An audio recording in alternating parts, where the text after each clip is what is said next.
Olá, pessoal. Vamos falar hoje de métodos aplicados à investigação ou detecção em farmacovigilância. Então, o termo vigilância é empregado em saúde pública para denominar o acompanhamento de casos de doenças.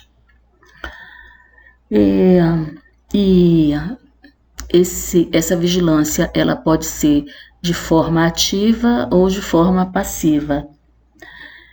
E esse sistema de vigilância passiva, então, ele se caracteriza por ter como fonte de informação a notificação espontânea ou a notificação voluntária, que é o método mais utilizado em vigilância epidemiológica. Ok, por que ele é espontâneo ou voluntário, né? Porque ele vai depender da sensibilização do notificador para notificar. Então, para que ocorra a vigilância por meio da notificação espontânea, é necessário que os profissionais entendam a importância da vigilância epidemiológica daquele agravo e que notifiquem para alimentar o banco de informações da vigilância. Então, o termo passivo, ele vem da forma como a informação ela é gerada, né? Ela depende de que o notificador tenha sensibilidade suficiente à importância da vigilância sistemática e notifique para um centro que compila essas informações. Ok? Então, em farmacovigilância, o principal programa que nós temos, tanto o internacional como o programa nacional, é por meio da notificação passiva. Ok? Então, se dissemina a informação para os profissionais, tenta a sensibilização desses profissionais e espera-se que eles notifiquem, e essa notificação é então centralizada no caso do Brasil, na Anvisa, onde fica a Vigimed, né, e o Notivisa. Ok? Entretanto, existe uma grande subnotificação nessa técnica de farmacovigilância. Então, foi necessário desenvolver uma estratégia alternativa para fomentar, né, o desenvolvimento da farmacovigilância e também para complementar informações de uma forma mais ampla de eventos adversos a medicamentos no Brasil. Então, no mundo todo, na verdade, é assim, porque essas estratégias ativas, elas tiveram origem, inclusive, no Reino Unido, nos Estados Unidos, e depois foram ampliadas para o resto do mundo. Então, qual é o objetivo da técnica de farmacovigilância ativa? É não aguardar o notificador notificar, mas é exatamente fomentar a busca de forma ativa, a procura nos prontuários ou nos ambientes onde o paciente utiliza medicamento para verificar a ocorrência desses danos, né, dos eventos adversos a medicamentos, e aí já levantada essa informação, notificar para o programa de notificação, ok? Ambos, tanto a notificação oriunda da técnica passiva, ou seja, da notificação espontânea, assim como a notificação oriunda da busca sistemática ou ativa, serão ambas compiladas no mesmo programa, que é o programa, no caso brasileiro, Vigimed, e no caso internacional, a Vigibase. Ok? Então, vamos estudar quais são essas formas de desenvolver farmacovigilância ativa.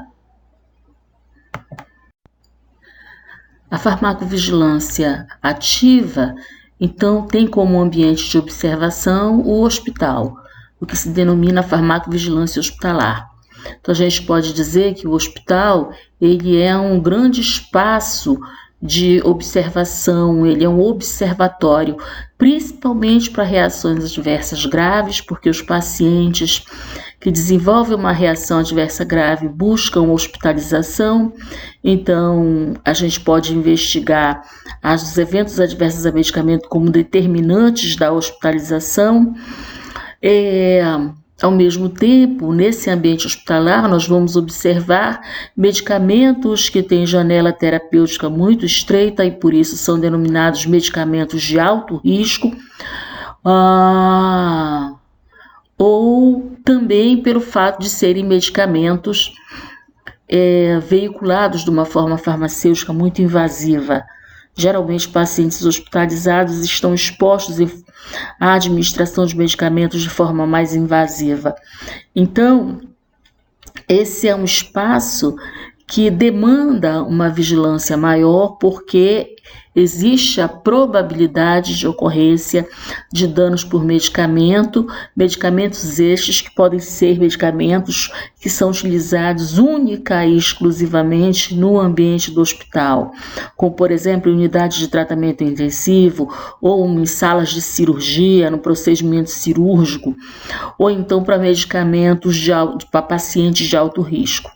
Ok? Então, a farmacovigilância hospitalar, a gente pode dizer que ela é complementar às informações do sistema de notificação voluntária, mas também, como nós temos no ambiente hospitalar um paciente em leito, em internação, é possível fazer uma farmacovigilância de forma por meio do segmento ou do acompanhamento do paciente enquanto exposto aos medicamentos suspeitos da ocorrência do dano, ou também de forma retrospectiva, levantando dados por meio dos prontuários e das prescrições e dos protocolos de utilização do medicamento pelo paciente que está em observação para a farmacovigilância. Ok?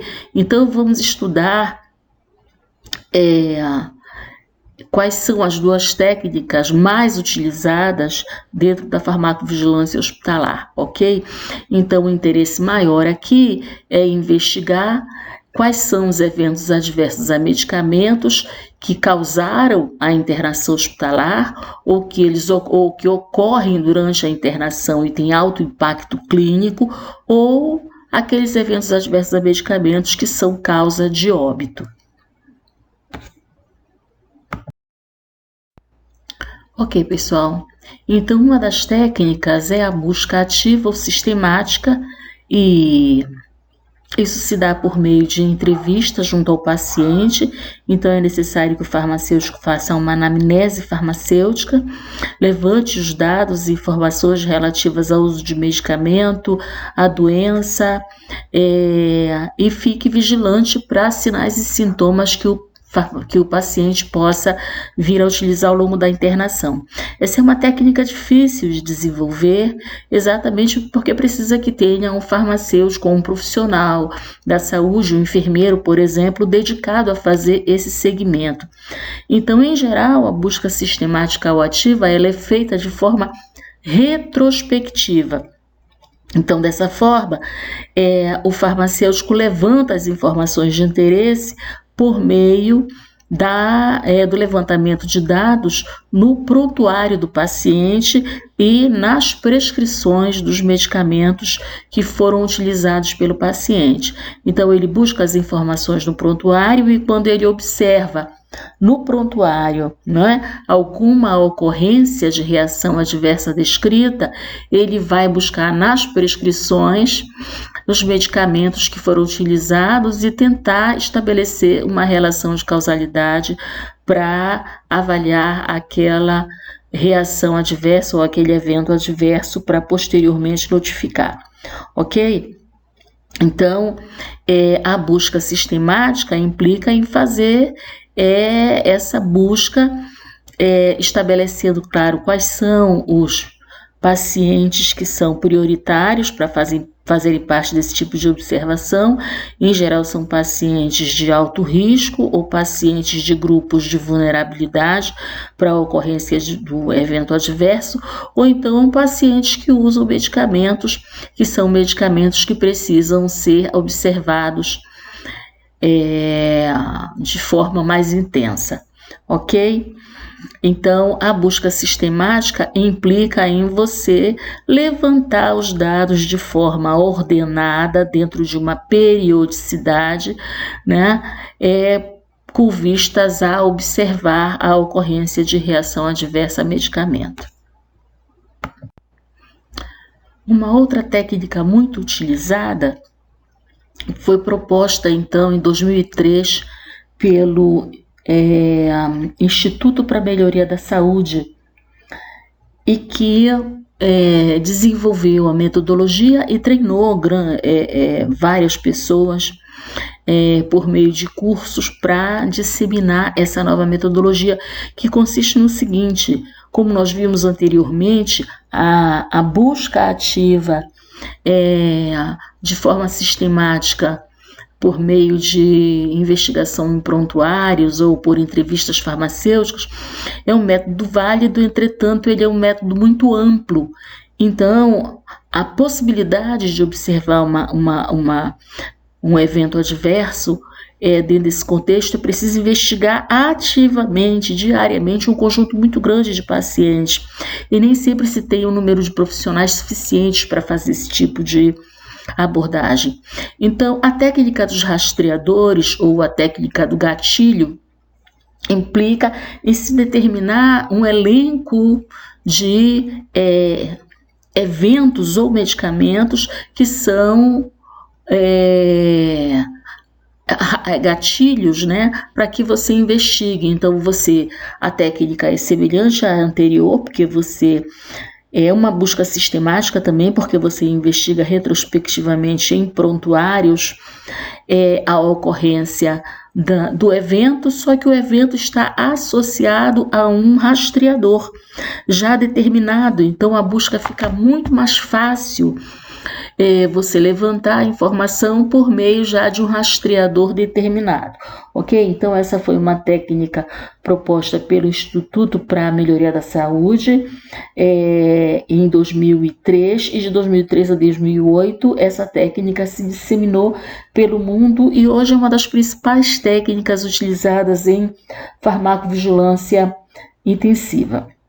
Então, ela é realizada por meio da revisão de prontuário, né, por busca retrospectiva dos rastreadores, para identificar, então, os possíveis eventos adversos a medicamento, ok?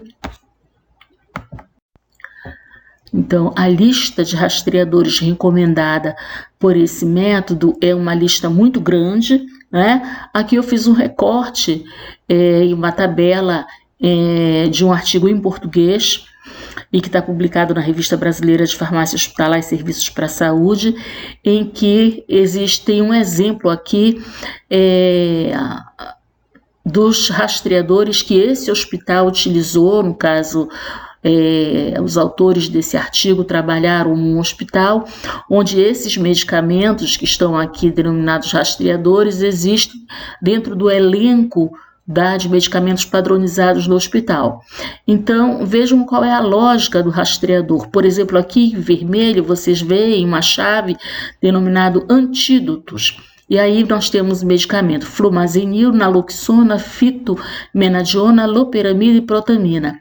Então, esses medicamentos, claramente, quando são utilizados no hospital, eles são utilizados como antídotos de uma provável reação adversa que foi ocasionada por medicamento. Então, aqui a gente faz uma busca partindo já do antídoto, ou seja, do medicamento que foi utilizado para tratar a reação adversa que foi causada por um outro medicamento, não é? Então, aqui no caso do flumazenil, ele é causado ele é utilizado para tratar, por exemplo, a superdosagem por benzodiazepínicos. Então, na verdade, o fármaco que determinou aqui a ocorrência da RAM é um benzodiazepínico, mas que leva a uma situação de superdosagem que tem que ser antagonizada pelo flumazenil.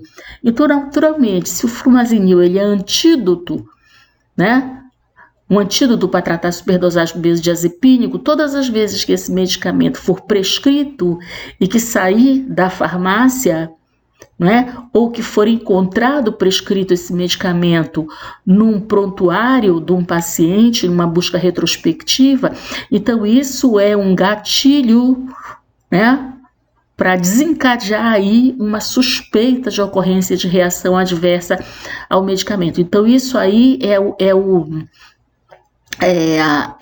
que determina, né, essa técnica de rastreadores de eventos adversos ao medicamento ou de RAM, ok? Então, por exemplo, a naloxona, da mesma forma, ela só é prescrita para antagonizar a superdosagem de opioide, né, a loperamida, diarreia provocada por medicamento, a protamina, que é uma reação, né, um tratamento clássico, digamos assim, em hospitais, principalmente hospitais cirúrgicos, né.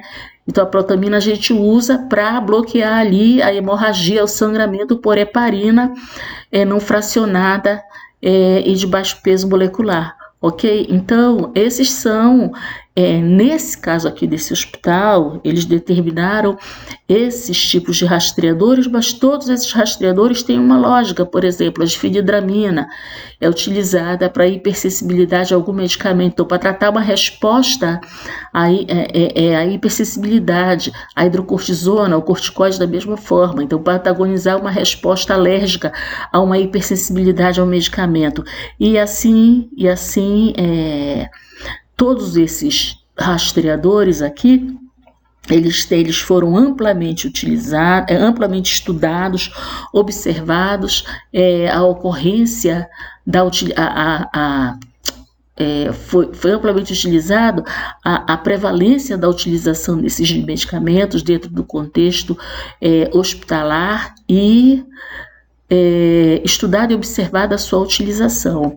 Então, dessa forma, esses rastreadores foram propostos dentro de um elenco de muitos rastreadores que está nessa lista do Instituto de Melhoria para a Saúde. Em seguida, eu vou mostrar o site deles para vocês. É importante que vocês visitem esse site e que façam o download dos vários documentos que tem lá sobre essa metodologia, porque é uma metodologia muito importante, e lá vocês terão as tabelas, né, que incluem todos os medicamentos prováveis e possíveis de serem utilizados como gatilhos ou como rastreadores nos hospitais que desejem trabalhar a farmacovigilância por meio dessa técnica, ok? Naturalmente, para você escolher um rastreador dessa natureza, esse rastreador tem que fazer parte do elenco de medicamentos padronizados do seu hospital, e mais do que isso, tem que ser um medicamento que seja utilizado dentro desse ambiente para tratar no caso, uma antagonização de um efeito dessa natureza, ok? É importante que o rastreador ele tenha sensibilidade, tenha especificidade em relação ao evento adverso a medicamento investigado, ok? Então, a lista que eles propuseram não esgota todas as possibilidades de rastreadores, então cada hospital deve elencar quais são os seus rastreadores que teriam sensibilidade para encontrar um evento adverso ao medicamento com maior facilidade e precisão, ok? Ok, pessoal, então aqui está a página do Institute for Healthcare Improvement, e que é um instituto que desenvolveu e disseminou, então, essa técnica de rastreadores para investigação, para mensuração de eventos adversos a medicamentos, ok? Então, entrem lá nessa página e observem os documentos que estão disponíveis lá, para complementar essas informações que eu abordei com vocês aqui nessa videoaula. Bom, chegamos aqui então numa outra técnica utilizada agora para avaliação dos dados de uma base de dados de notificação espontânea, ok? Então, essa técnica se denomina dados de mineração, ou também exploração de dados, ok? Vamos falar um pouco inicialmente o que é essa técnica. Então, ela é o processo de mineração ou exploração ou descobrimento de novas informações na forma de padrões e a partir de grandes bases de dados. Imaginem aí uma planilha bem grande, né, um grande banco de dados cheios de informações ali, e você deseja explorar esse banco de informações para obter informações de interesse à sua pesquisa, ok? Então, dados de mineração é isso. É possível aplicar essa técnica em farmacovigilância porque nós temos grandes bancos de dados de informação ou sobre dados de notificação espontânea, ou no hospital, ou a nível do município, ou a nível do estado, ou mesmo a nível nacional, ou a nível internacional. Desde que nós tenhamos um grande banco de dados com dados suficientes, né, para dificultar, digamos assim, a observação direta da informação, esse tipo de técnica vale a pena. Para um banco de dados pequeno, onde facilmente você lê a informação, essa técnica não tem interesse. Entretanto, para grandes bancos de dados, essa técnica passa a ser muito importante, né, a sua utilização. Aqui eu apresento para vocês uma tabela em Excel de notificações do Notivisa de 2006 a 2016, de 10 anos, mas é meramente para ilustrar, para vocês entenderem como é que ocorre essa técnica. Então, digamos que eu tenha interesse em explorar a ocorrência de um determinado par de eventos, né? Um determinado par de um medicamento suspeito em relação à ocorrência de uma reação adversa que ele esteja associado, né? Então, esse par de eventos será o meu evento de interesse que eu devo explorar dentro do banco de informações do banco de dados das notificações, ok? Então, isso aqui é para exemplificar, né? Então, a técnica de mineração de dados para a farmacovigilância interessa no momento em que nós tenhamos um volume muito grande de informações. Por exemplo, imagine no âmbito do município quantas notificações devem ter acerca das notificações de reações adversas e de eventos adversos. Então, se você quer destacar, né, ou pesquisar quais são, né, o par de medicamento-evento que tem uma maior importância, digamos assim, que geram um determinado sinal por volume, então é necessário que você utilize algumas técnicas. Naturalmente, como é que a gente vê isso? Para os farmacêuticos é fácil. Se você tem uma tabela com informações, se você quer saber qual é a moda, né, como é que determinada frequência se expressa de um determinado evento, você analisa a frequência. Então, aqui não é diferente, né? Então, aqui, no primeiro momento, o que é que nós vamos fazer com essa técnica de exploração de dados? Nós vamos, então, explorar a ocorrência do par fármaco e evento por meio da análise de frequência. Ok, para que nós queremos fazer isso? Vamos lá. Ok, pessoal, então, de posse das frequências, o que a gente precisa fazer é tabelar essas frequências e tentar entender a distribuição proporcional dessas frequências, por exemplo, do evento de adverso de interesse, né, em comparação a todos os outros eventos, de reação adversa a medicamento ou evento adverso a medicamento e buscar entre esses indivíduos que tiveram o evento adverso de interesse, quantos estavam expostos ao fármaco de interesse, né? E quantos estavam expostos a outros fármacos, que seriam então o grupo de não exposição ao fármaco de interesse. Ok? Então aqui vocês veem que é uma tabela 2x2, semelhante às tabelas que a gente usa para a análise de risco. Entretanto, aqui a gente não está buscando uma análise de risco, a gente está buscando uma análise de proporcionalidade, tá? Então, essa análise de desproporcionalidade ou proporcionalidade, ela tem a intenção de quantificar o caráter inesperado do número de notificações para um determinado fármaco evento adverso face ao esperado.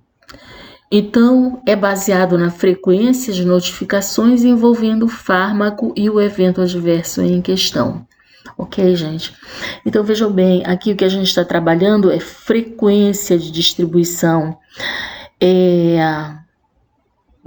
tanto do evento adverso, dos eventos, quanto dos fármacos disponíveis dentro do banco de dados. Aqui a gente não pode falar jamais de incidência, por exemplo, do evento adverso de interesse. Por quê? Porque a gente não sabe o número de indivíduos total que estavam expostos a todos os fármacos, ou mesmo ao fármaco de interesse. O que a gente tem aqui é um dado da notificação, né, daquele evento adverso relacionado àquele fármaco de interesse ou daquele evento adverso de interesse atribuído a qualquer um outro fármaco e que esteja notificado naquele banco de dados. Entretanto, esse tipo de análise aqui é um recurso, uma estratégia desenvolvida pelo grupo lá de Uppsala, de farmacovigilância, com vistas a gente ter uma análise que nos permita olhar determinada, com uma maior aproximação, digamos assim, da ocorrência de um evento adverso e relacionado a um determinado fármaco a partir da observação desse banco de dados, ok?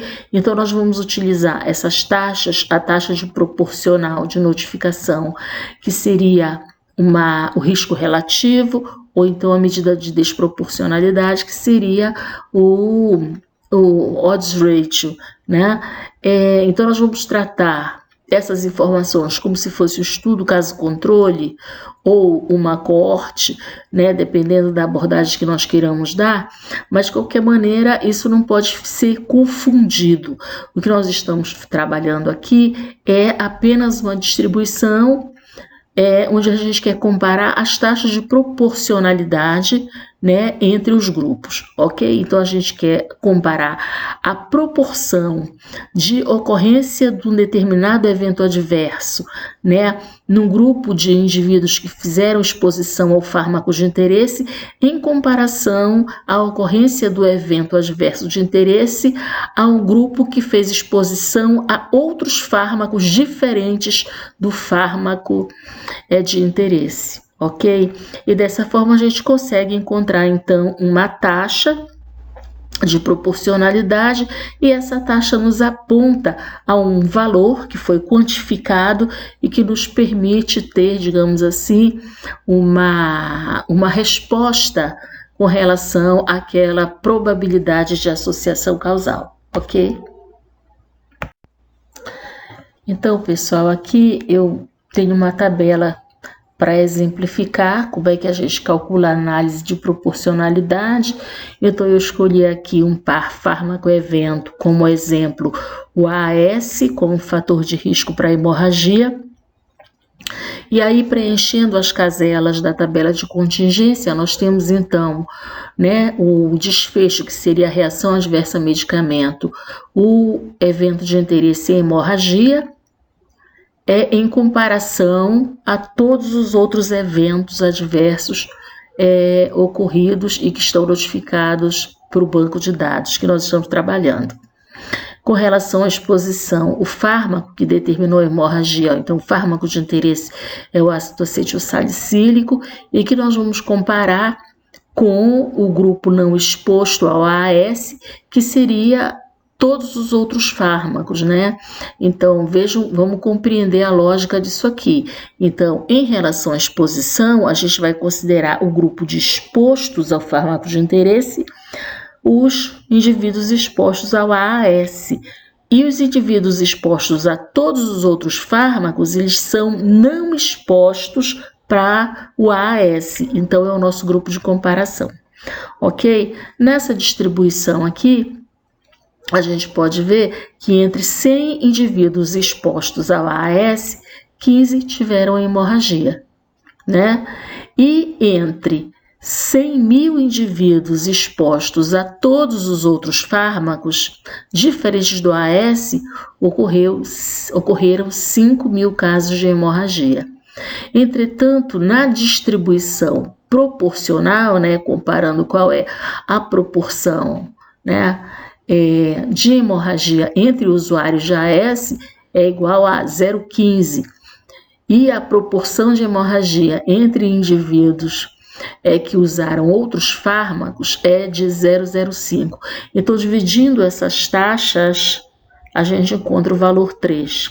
Então, o valor 3 expressa que, proporcionalmente, existe maior ocorrência de hemorragia entre os indivíduos que fazem uso de AAS em comparação a todos os outros fármacos, ok? Então, esse é uma análise de proporcionalidade que nos permite calcular uma taxa, quantificando, então, essa associação, digamos assim, né? Nos permite avaliar, por meio da razão das proporções, um valor com relação à probabilidade causal, ok?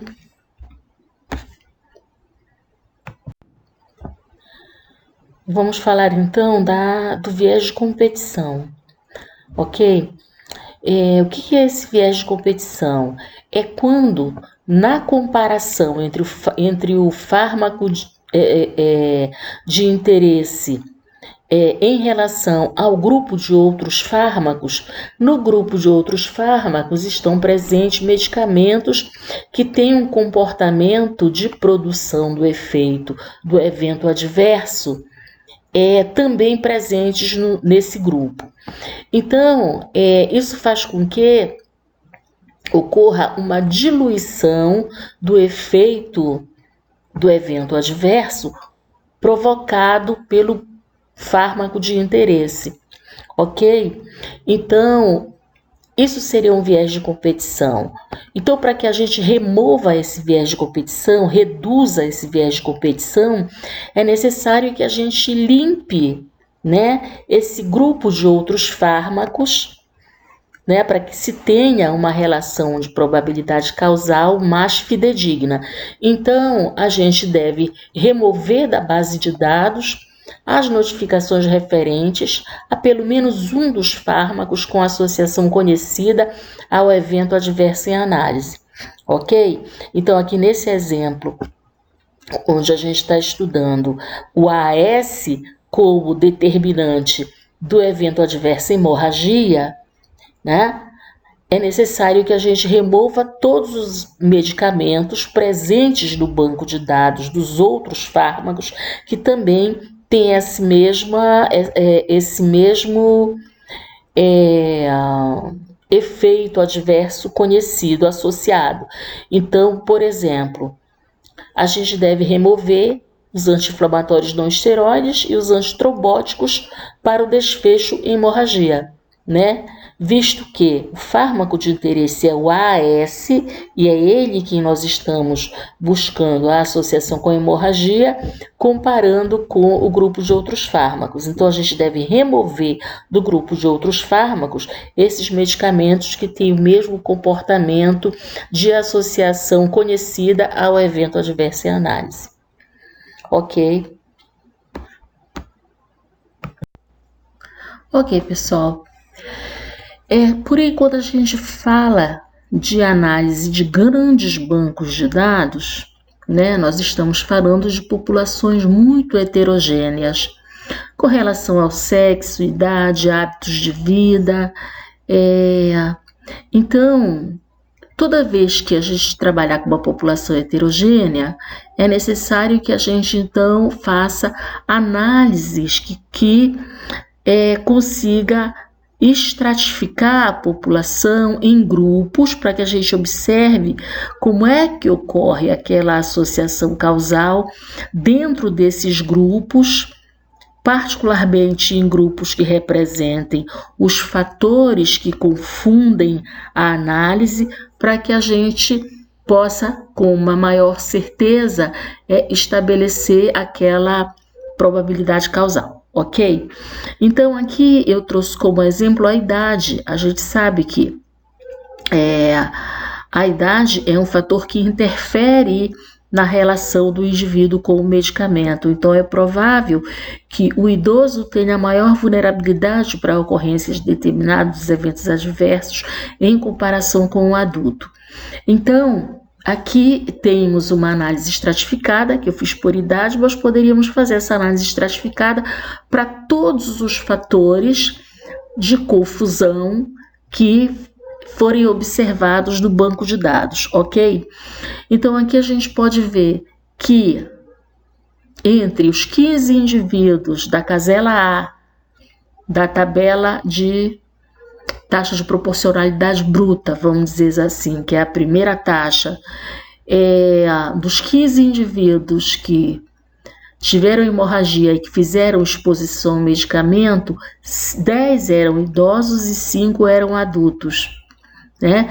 Entre os 85 que não tiveram hemorragia e que fizeram exposição ao fármaco de interesse, ao AAS, 50 eram idosos e 35 adultos. E assim fomos fazendo a distribuição, digamos, os 5.000 que tiveram hemorragia no grupo que fez exposição a outros fármacos, 2.000 eram idosos e 3.000 adultos, e entre os 95.000 que não tiveram hemorragia e que não fizeram exposição ao AS, fizeram exposição a outros fármacos, 50.000 eram idosos e 45.000 eram adultos. Quando nós vamos calcular, então, né, a taxa de proporcionalidade para a ocorrência de hemorragia ao AAS ou ao fármaco de interesse, a gente observa que os idosos, né, tem uma proporção maior, né, de hemorragia por exposição ao AAS em comparação aos adultos. Então, aqui claramente, né, a idade é um fator que interfere porque modifica o valor, né, da taxa de proporcionalidade em relação dos idosos em comparação aos adultos, ok? Então, esse é um tipo de análise, que é uma análise simples, mas que é muito importante, porque também nos permite olhar quais são os grupos de maior, digamos assim, de maior vulnerabilidade dentro daquela associação que foi avaliada, ok?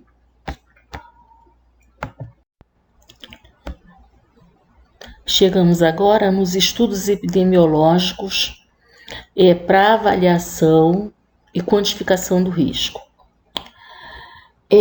Depois que a gente identifica um possível novo risco associado a um medicamento, o passo seguinte é quantificar a força dessa associação. E essa força da associação, ela deve ser medida por meio de estudos longitudinais, onde tenhamos grupos de comparação. Então, a gente diz estudos longitudinais analíticos. que seriam um ensaio clínico controlado, uma coorte ou caso controle, não é? Entretanto, um ensaio clínico controlado não tem a finalidade de observar diretamente uns efeitos adversos ou eventos adversos a medicamentos, né? O primeiro interesse do ensaio clínico controlado é avaliar a eficácia de um procedimento ou de um medicamento, né? E se ocorrerem eventos adversos, aqueles que forem mais frequentes serão observados. Mas você não testa, né, um evento adverso num grupo de interesse, no grupo teste, em comparação com o grupo controle, para avaliar se um evento adverso ocorre ou não. Do ponto de vista ético, isso não é possível. Então, os principais estudos longitudinais analíticos que se utiliza para propositadamente, mesmo que seja de forma observacional, avaliar eventos adversos a medicamentos são, então, a coorte e o caso controle. Então, vamos falar agora desses dois desenhos epidemiológicos. Vamos falar inicialmente do estudo de coorte. Então, observem os termos em vermelho na tabela. Então, em estatística, determina-se coorte como um conjunto de pessoas que têm em comum um evento que ocorreu no mesmo período e determinado pela mesma exposição, ok? Então, na coorte, a gente compara um grupo de exposto a um determinado fator de risco com um grupo de pessoas não expostas àquele fator de risco e seguimos no tempo observando a exposição e a não exposição nos grupos de interesse com vistas a observar a ocorrência de um desfecho. Então, no caso aqui de uma coorte para investigar um efeito adverso a medicamento, né? Nós fazemos o segmento com vistas a observar algum sinal, sintoma, né? Ou um quadro clínico que remeta a uma reação adversa ao medicamento, ok? Então, é importante que o segmento ele seja durante um período de tempo suficiente, né? E necessário para que a gente possa observar a ocorrência do efeito adverso de interesse, ok? Então, essa observação é feita em ambos os grupos. É necessário que tanto os indivíduos do grupo de exposição como de não exposição sejam semelhantes, que tenham sido retirados da mesma população de base e que eles sejam o mais semelhantes possível, diferindo apenas no status de exposição ao fármaco de interesse. Obviamente que é muito difícil você desenvolver um estudo dessa natureza, né, dessa forma, para avaliar reação adversa a medicamento. Então, em geral, nós fazemos isso, como é um estudo observacional, nós fazemos isso em uma população que naturalmente já está exposta ao medicamento, por exemplo, no ambiente ambulatorial ou mesmo no ambiente hospitalar, tentando observar esses indivíduos em comparação com outro grupo que tenha o máximo de semelhança possível em relação aos seus fatores biológicos e aos fatores de vida e aos outros fatores que possam interferir na observação da relação causal.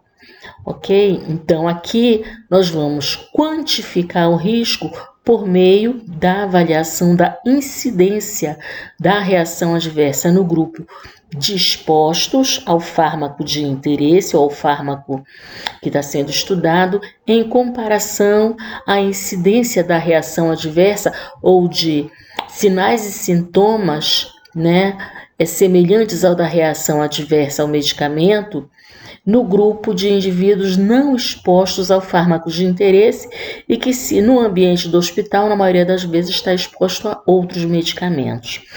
Ok, mas o que é que caracteriza o estudo de coorte? O que é que difere dos outros desenhos que vimos até aqui?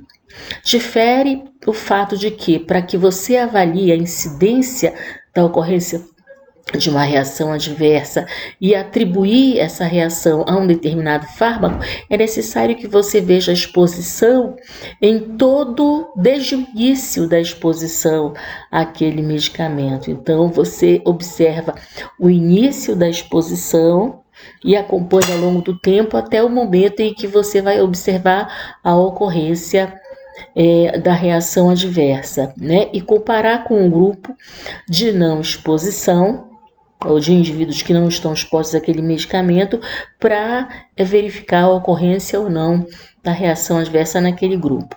Caso você esteja trabalhando com um grupo de indivíduos que está exposto a mais de um medicamento, além do medicamento de interesse, né, você depois irá, obviamente, avaliar por meio de análise estratificada, tentando isolar a relação causal que você está observando. O ideal é que você estude numa população o mais limpa possível, digamos assim, limpa no sentido de que não esteja exposta a tantos fármacos que possam confundir, mas que estejam expostas ao mínimo de fármacos, de preferência unicamente ao fármaco de interesse, né? Para que você possa, com mais rigor, com mais precisão, atribuir a reação adversa ao medicamento observada ao fármaco de interesse, ok? Então, vamos lá. Outro desenho é o estudo caso-controle. E o estudo caso-controle é definido pela avaliação de 2 grupos de doentes e não doentes, que são identificados e acompanhados com vistas a se verificar um suposto fator causal que determinou os casos, ok? Então, a gente identifica um grupo de indivíduos com um efeito adverso, como está aqui em vermelho na tabelinha. A gente identifica o grupo de casos, são os indivíduos que tiveram a reação adversa, e compara com um grupo de indivíduos que não desenvolveram a reação adversa, e aí são o grupo controle, e a gente vai investigar retrospectivamente, né, no passado desses indivíduos, a presença ou ausência da exposição ao fármaco de suspeito em ambos os grupos, ok? Então, a grande diferença também do caso controle para coorte é que, com relação à observação no tempo, as coortes elas são prospectivas, elas partem da exposição com vistas ao no futuro ocorrer uma reação adversa ao medicamento. Então, parte-se da exposição e não exposição. E aqui no estudo caso-controle, nós partimos da doença. Então, se a gente já parte da doença, da reação, a gente investiga no passado, ou seja, retrospectivamente, quais são os medicamentos que estavam presentes, né? Que os casos e controles foram expostos no passado, que podem ter determinado essa reação adversa ao medicamento. É claro que quando você vai avaliar o estudo caso-controle, você tem hipóteses, né, a serem comprovadas com relação à exposição.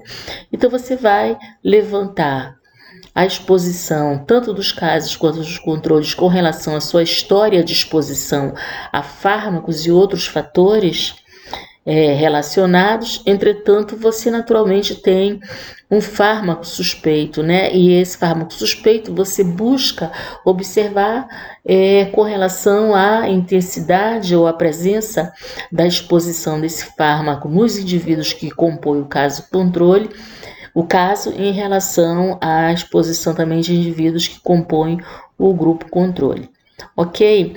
Nesse tipo de estudo você não tem o tempo zero de exposição, o tempo inicial da exposição dos indivíduos no passado ao medicamento. Raramente você tem informação, a menos que você trabalhe de fato com um tipo de registro de prontuário e que tenha com todos os detalhes a exposição dos indivíduos aos medicamentos até o momento em que foi verificada a ocorrência da reação adversa ao medicamento. Mas em geral você não tem o tempo zero inicial da exposição ao medicamento suspeito.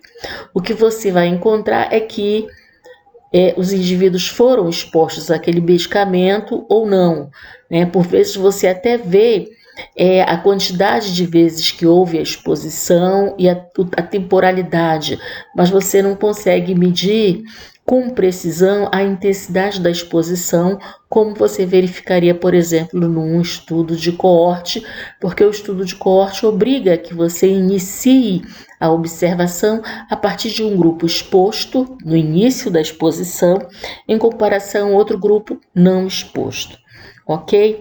Então, o estudo caso-controle, ele é um estudo também muito importante, ele é o mais corriqueiro, é o que mais é desenvolvido, porque como trabalha com dado secundário, dado de registros de hospitais e de grandes bancos de dados de saúde, ele é muito mais fácil e mais econômico de ser desenvolvido do que uma coorte. Entretanto, ele tem algumas limitações. Uma delas é que aqui não se calcula o risco relativo, porque a gente não tem taxas de incidência. O que nós temos aqui são taxas de prevalência. Então, em função disso, o efeito observado será a razão de chances, né? E não o risco relativo, ok? Mas também é um tipo de desenho muito importante e que traz grandes contribuições para a farmacovigilância, ok? Esse desenho também, como ele é feito, ele é realizado em geral com observações do passado, observações retrospectivas, ele se aplica a reações adversas raras, né? Aquelas reações adversas que nós teríamos que observar durante muito tempo uma população muito grande para conseguir observar o efeito, se nós fôssemos fazer essa observação prospectivamente, então ela, para efeitos raros, o desenho de escolha é então o estudo caso-controle, dito que nós vamos trabalhar com um dado de registro que já existe. Ok? Inúmeros vieses ocorrem no estudo caso-controle. Um deles é o viés de memória, que significa dizer que tem a ver com a confiabilidade do registro. Você não tem como alterar o registro, você vai trabalhar com um dado de registro que já existe e raramente você consegue complementar aquela informação. Então, esse é um tipo de viés, de fator que pode interferir na qualidade do estudo caso-controle. Um outro viés é o viés de seleção, que diz respeito em você, de fato, escolher entre os indivíduos do grupo, selecionar entre os grupos caso e controle, entre os casos indivíduos que realmente cumprem todos os pré-requisitos, digamos assim, os critérios de inclusão para o grupo, né? E selecionar entre os controles indivíduos que preencham também os critérios para representar controles, ou seja, indivíduos que não tiveram a doença.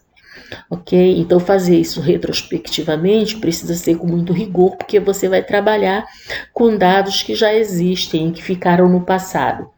Diferente do coorte, que você constrói o dado, porque como são dados prospectivos, desde a exposição você está construindo o dado, porque você começa a observar o indivíduo no tempo zero de exposição.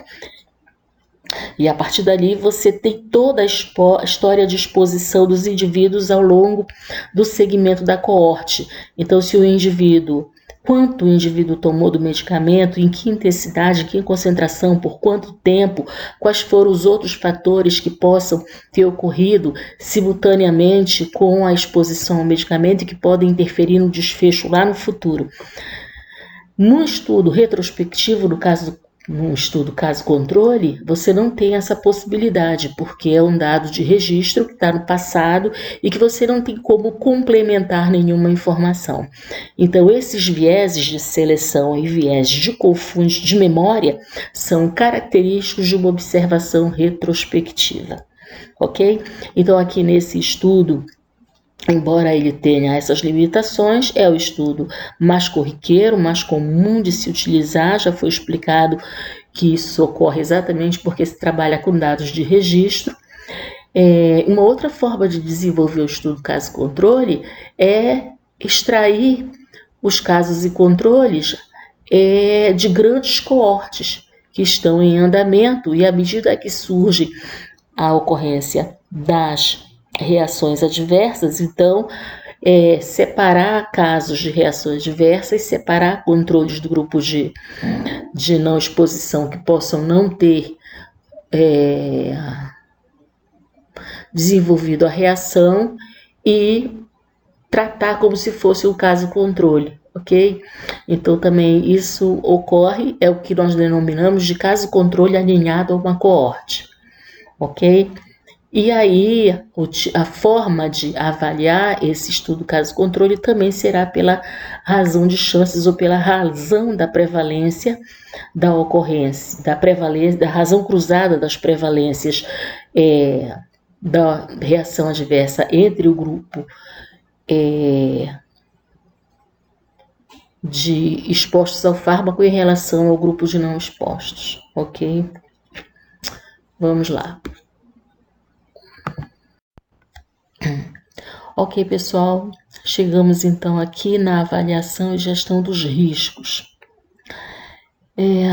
Então, nós vimos todas as etapas da farmacovigilância, iniciamos falando desde as limitações dos ensaios clínicos controlados, que determinam os resultados para autorização de registro, e viemos avançando até chegar na outra ponta, que é então a avaliação e quantificação dos riscos, para que a gente possa ter evidências para fazer o controle da utilização dos medicamentos, para estabelecer medidas de controle da utilização dos medicamentos pela população de uma maneira geral, com vistas a prevenir os grupos de risco de maior vulnerabilidade, ou seja, tentar mitigar, reduzir, os prováveis reações adversas em determinados grupos de risco. Ok, isso, gente, é necessário porque, após quantificar o risco, o passo seguinte é julgar se o risco identificado ele é aceitável e em que condições ele é aceitável, Isso é preciso fazer. Se nós formos pensar, todos os medicamentos que existem, todos eles existe um risco-benefício estabelecido. Não existe medicamento que não tenha risco, que só tenha benefício. Esse seria o desejo de todo farmacêutico, de todos os profissionais da área da saúde. Mas isso não é verdadeiro. Para todo medicamento existe um risco intrínseco, um risco inerente, E esse risco pode ser maior ou menor, dependendo da interação do fármaco com o indivíduo e também dependendo do esquema terapêutico que esse medicamento está incluído. Então, é necessário avaliar esse risco-benefício para proteger indivíduos que têm maior vulnerabilidade para um determinado fármaco, ok? Então, isso não é fácil você estabelecer, Não é uma relação direta, tipo, mortes prevenidas pelo tratamento versus mortes induzidas pela reação adversa a medicamento, né? Então, quer dizer, existem medicamentos que, se eles não estiverem no mercado, se eles não forem ofertados dentro das unidades de saúde, pacientes vão morrer. Entretanto, esse mesmo medicamento pode ser o causador de uma reação adversa grave num outro indivíduo. Então, enquanto um indivíduo ele protege da morte, num outro indivíduo ele vai provocar a morte. Então, essa dualidade do medicamento existe e é real, não é? Então, é preciso a gente avaliar diariamente, caso a caso, né? E estudar de forma ampliada em populações para a gente conseguir calcular o impacto do risco da ocorrência daquele dano, ok? Então, a análise deve ser feita caso a caso, de acordo com o medicamento e considerando algumas características. Por exemplo, a natureza e a relação risco-benefício, se ela já é conhecida, né, ou se ainda é preciso avaliar essa relação risco-benefício. O tipo, magnitude e frequência do risco-benefício, ou seja, qual é o impacto, né, a magnitude significa dizer qual é o tamanho do risco, ele é grande, ele é pequeno, ele é alto, ele é baixo, né? Qual é o tipo de risco, quais as populações que apresentam maior risco, e quais obteriam maior benefício. Aqui é importante determinar qual é o grupo que tem maior vulnerabilidade para o risco e qual é a população que teria maior benefício com o tratamento daquele medicamento. Há existência de tratamentos alternativos, né? Então, se aquele medicamento que está sendo testado e que oferece risco, se ele não for autorizado a sua utilização, existe uma terapêutica alternativa, né? Fármacos alternativos para os indivíduos. Existe reversibilidade dos eventos adversos observados, então, para aqueles indivíduos que desenvolvem evento adverso, né? Quando o medicamento ele é descontinuado, o evento adverso ele é revertido, né? Ele para e ele é sanado, então isso é uma coisa extremamente importante também de se verificar. E esses eventos adversos eles são possíveis de serem prevenidos, né? A gente pode, por meio dos fatores observados durante a utilização do medicamento, verificar a provável ocorrência do evento e tentar prevenir. E, por fim, qual é a probabilidade dos benefícios, que deve ser, obviamente, muito maior do que a probabilidade de riscos. Então, esses fatores eles têm que ficar claros e terem que ser observados, ponderados, avaliados, para que se possa julgar, então, qual é o procedimento administrativo de segurança que as agências reguladoras do medicamento vão determinar com relação à utilização do medicamento. E aí, essa gestão do risco se dá por meio das medidas administrativas que vão impactar na autorização do registro, ou na cassação do registro do medicamento, ou na alteração da bula dos medicamentos, ou então com restrições, estabelecendo restrições com relação à prescrição do medicamento. Então, no Brasil, por exemplo, nós temos prescrição de medicamentos sob controle especial e prescrição de medicamentos apenas por médicos e medicamentos que são de venda livre, que não precisam da prescrição médica, medicamentos que podem ser prescritos por farmacêuticos. Então, essas medidas administrativas, elas são consequências da gestão do risco, né? Ok? Então, os medicamentos, por exemplo, de OTCs, são aqueles medicamentos denominados de baixo risco.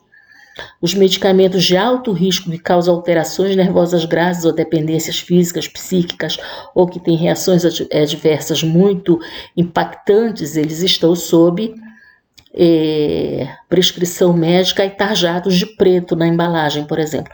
Enfim, essas são as medidas administrativas que eu estou exemplificando aqui e que são consequências ou resultados das observações dos riscos e benefícios dos medicamentos, ok? Aqui nós temos então a bibliografia utilizada, e segue também na plataforma a lista, o exercício sobre esse conteúdo da videoaula, e vocês devem fazer esses exercícios porque essa parte da disciplina, o bloco 2, que é de minha responsabilidade, a nota de vocês é baseada na avaliação dos exercícios que são feitos a cada videoaula, ok? Então, boa sorte para vocês, fiquem bem.